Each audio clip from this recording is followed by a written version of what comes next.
I remember the exact moment my father leaned toward me at his retirement party. His lips barely moved, his voice low but sharp enough to cut through the music and chatter. "Don't speak tonight," he said, his eyes never leaving the glass of scotch in his hand. His words came out flat, almost casual, as if they cost him nothing. "You'll embarrass me if you open your mouth." At first, I thought he was joking. He had always been quick with cutting remarks, always finding some way to knock me down, even in moments when I thought I'd done well. But something in his tone, calm, certain, absolute, told me this was no joke. He didn't even bother to glance at me. His eyes stayed fixed on the amber drink swirling in his glass, the overhead lights catching the ice like fractured glass. The noise of the room carried on, laughter bouncing off the high ceilings, shoes clicking across the polished floor, but in that moment, the sound dulled. It was just me, his words, and the silence that stretched after them. My chest tightened, but I forced my face to remain calm.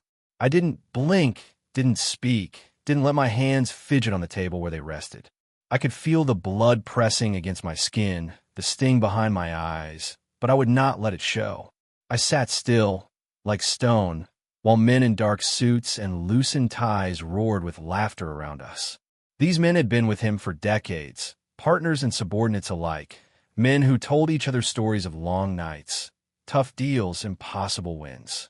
To them, he was a lion in winter, a man finally taking his seat in the pantheon of corporate heroes. To me, he was something smaller. I stayed seated as the speeches rolled on. One by one, men stood and took the microphone, their voices rising with admiration. They told stories of his toughness, his sacrifices, his leadership.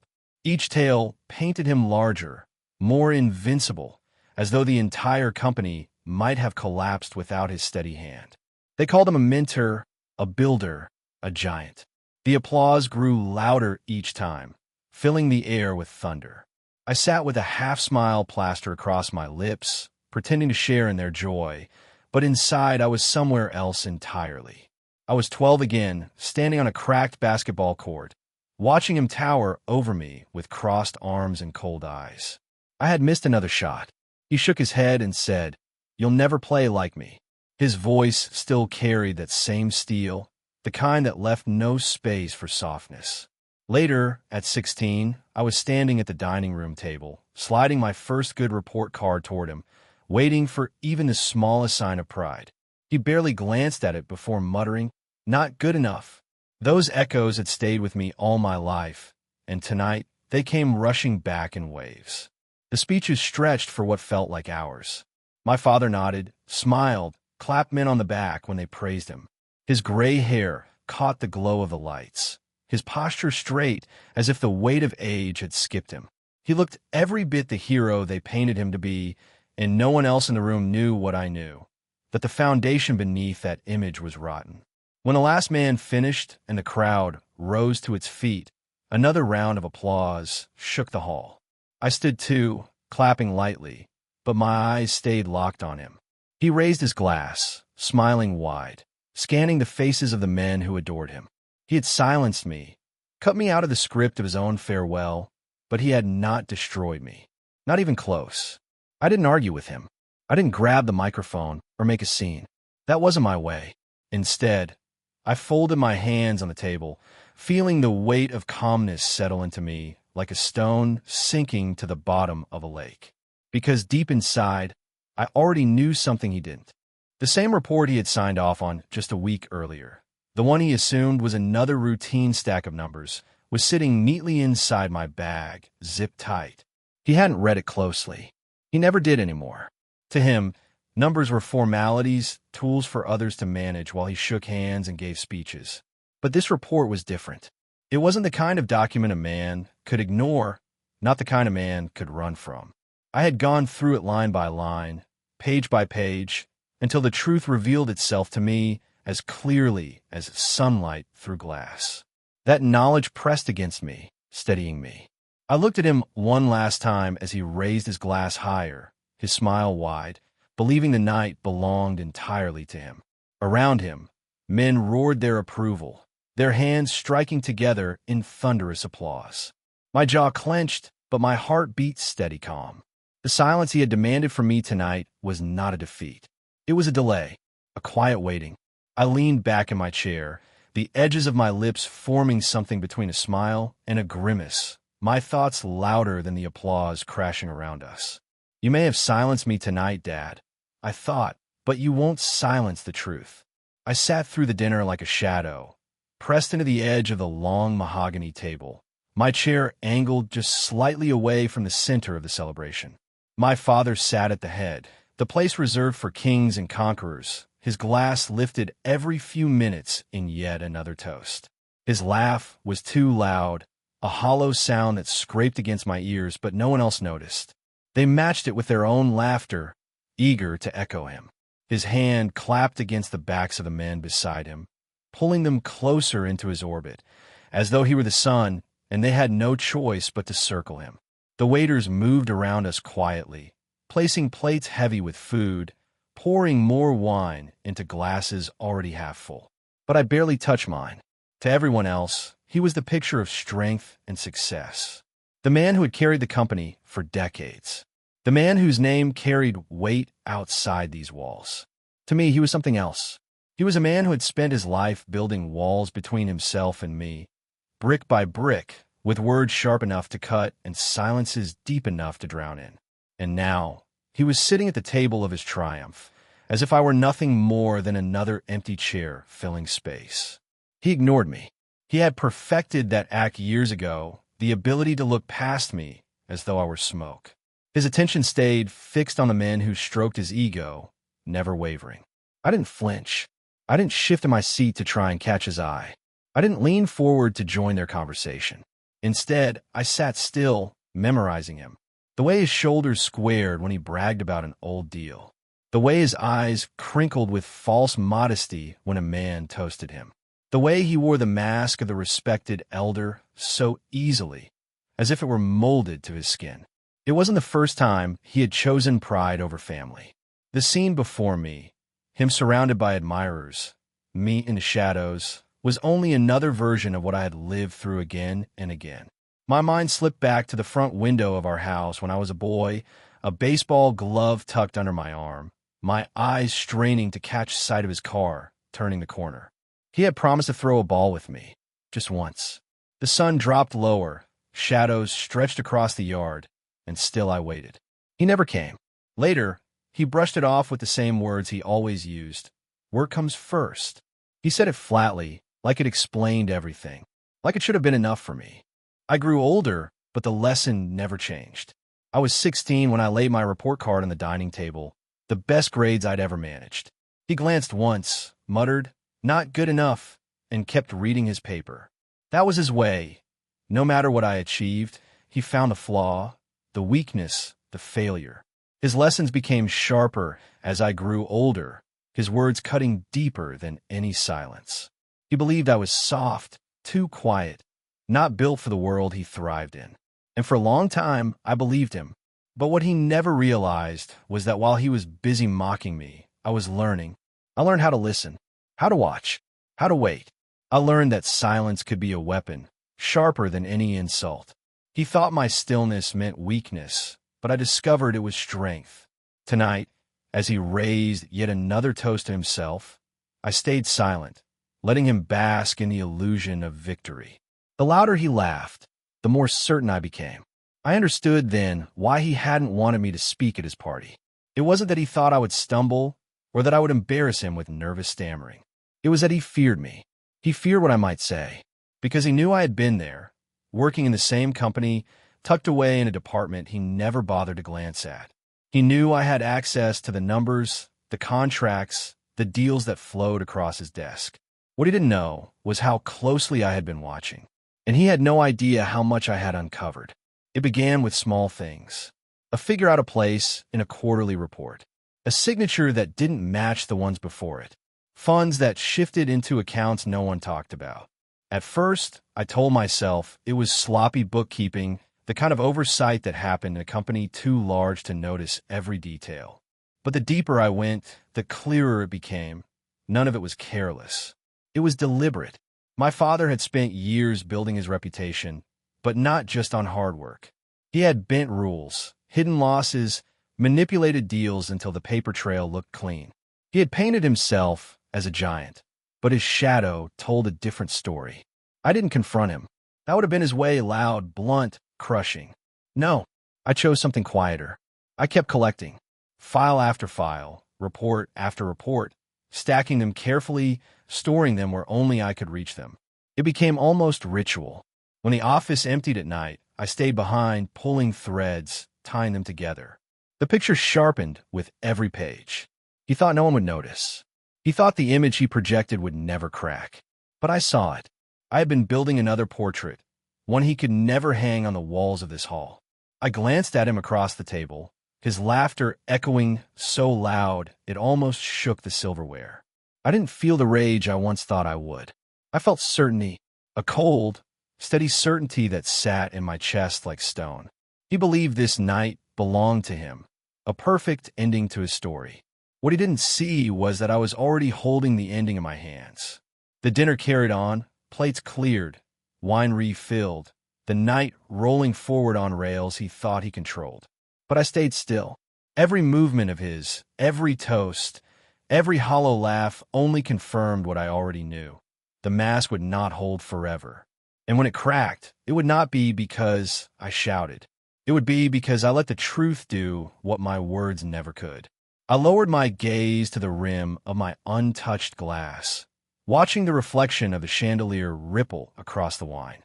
My voice stayed inside me, quiet, certain, because sometimes I thought, watching him drain another glass, revenge doesn't come from shouting, it comes from silence.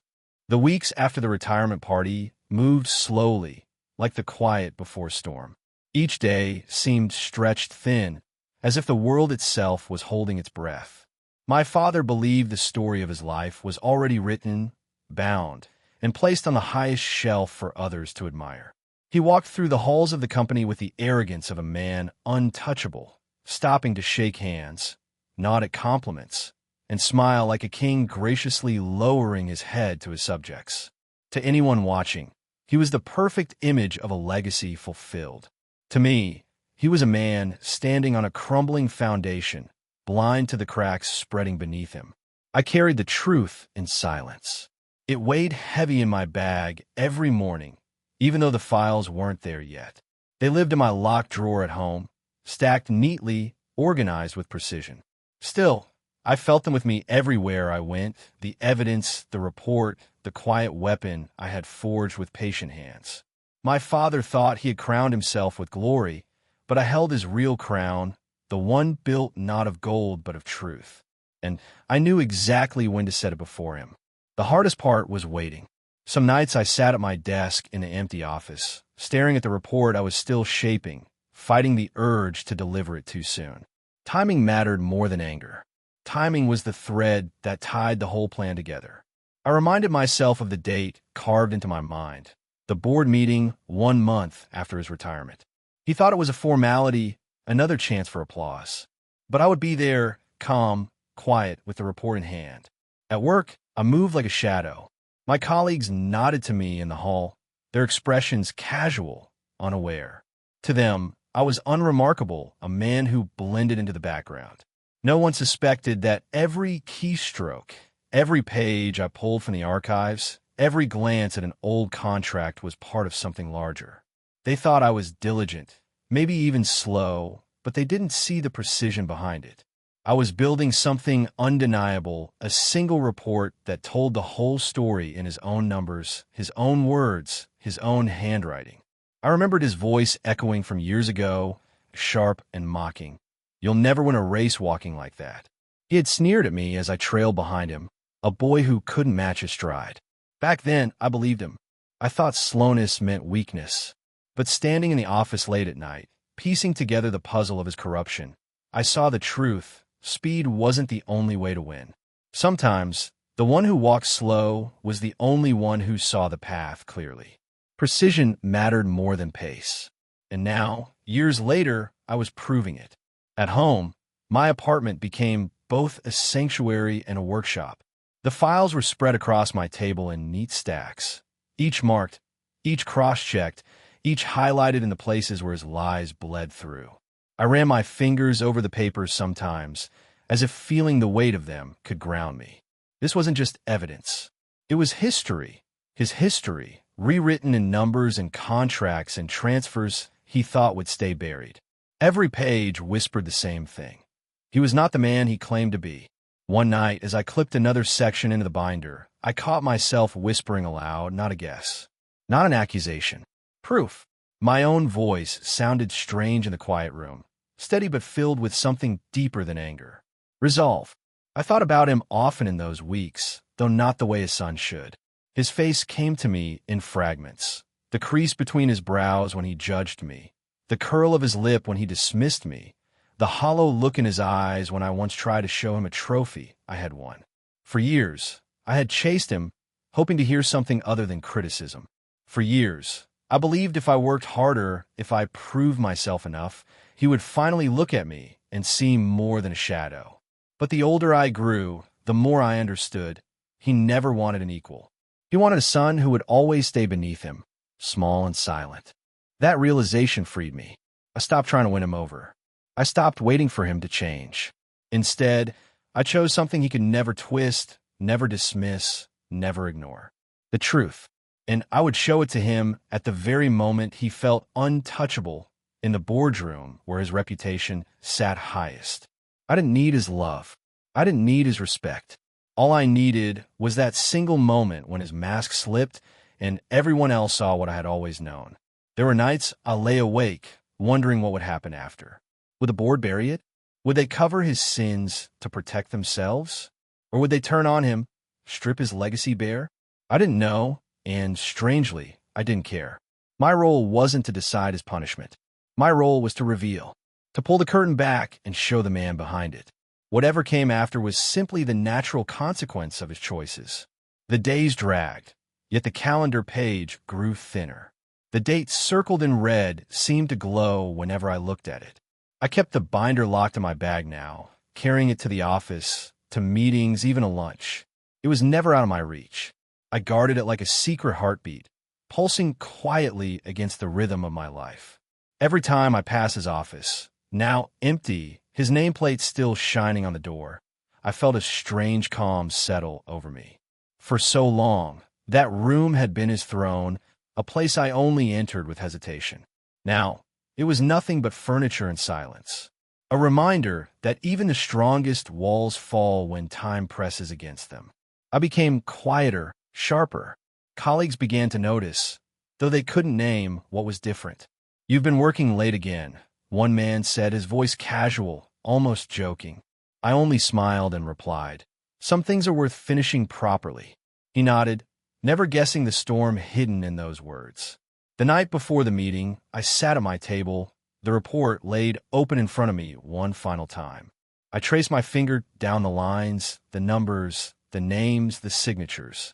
It was flawless, complete, undeniable. Every piece fit, every shadow illuminated. I closed the binder, slipped it into my bag, and set it by the door.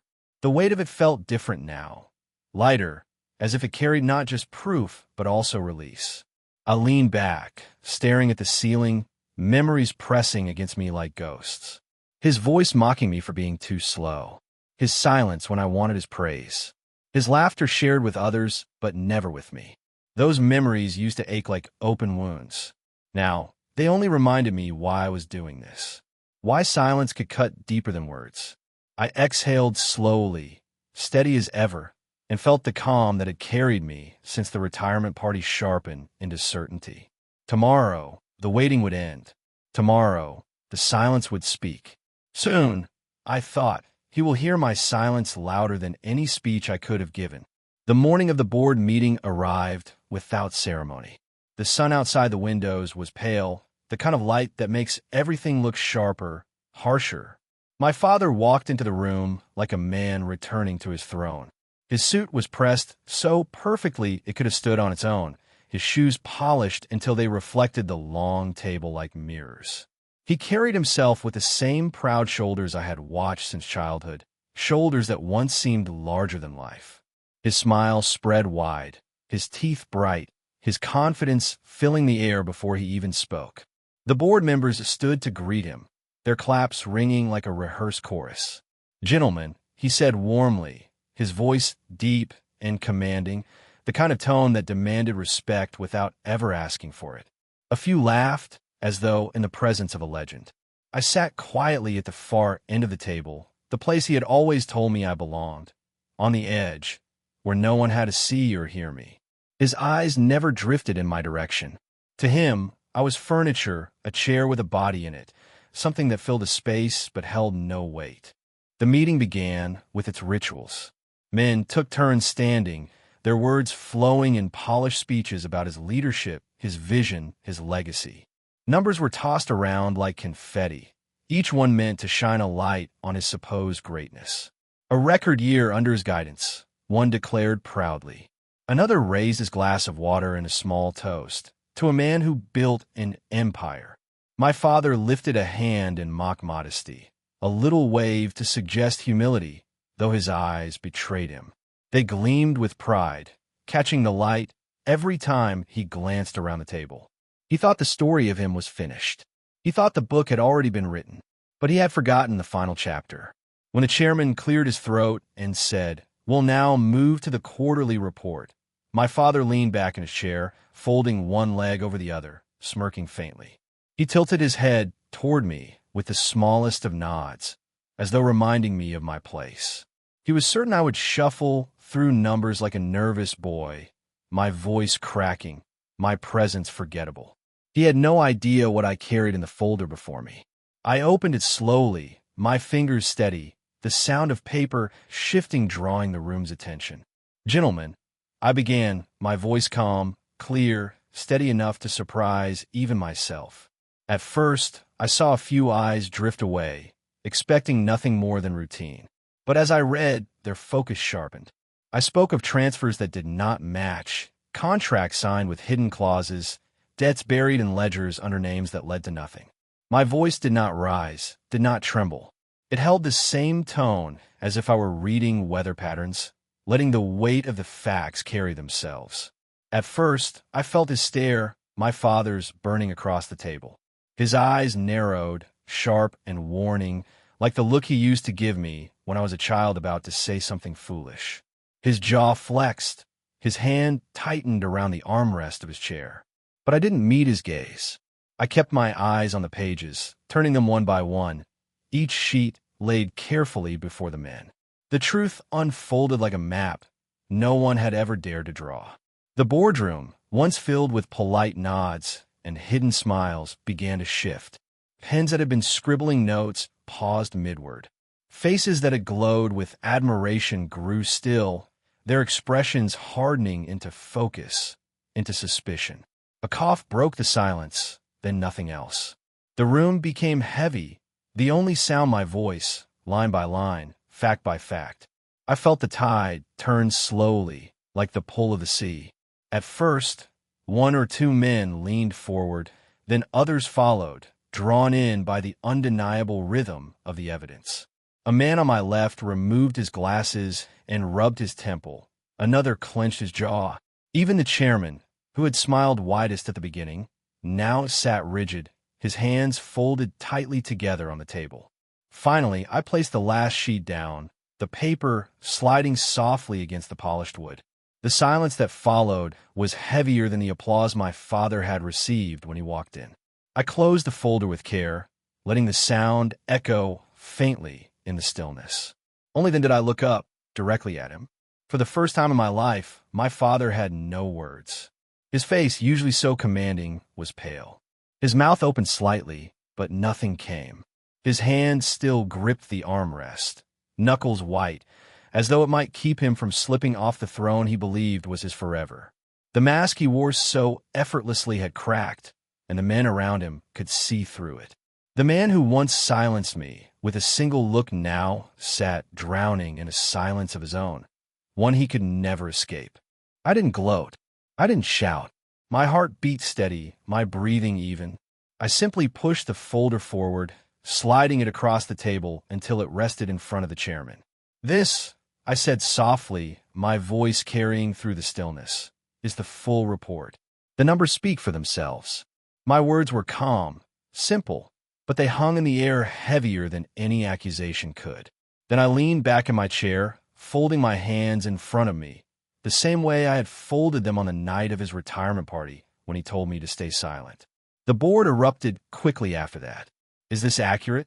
one demanded, flipping pages. "Where did these transfers go?" another asked, his voice sharp. Papers shuffled, questions collided, and the quiet room turned into a storm of accusations and suspicion. My father tried to speak, tried to twist his lips into a smile, tried to wave it away as a misunderstanding. But his voice cracked.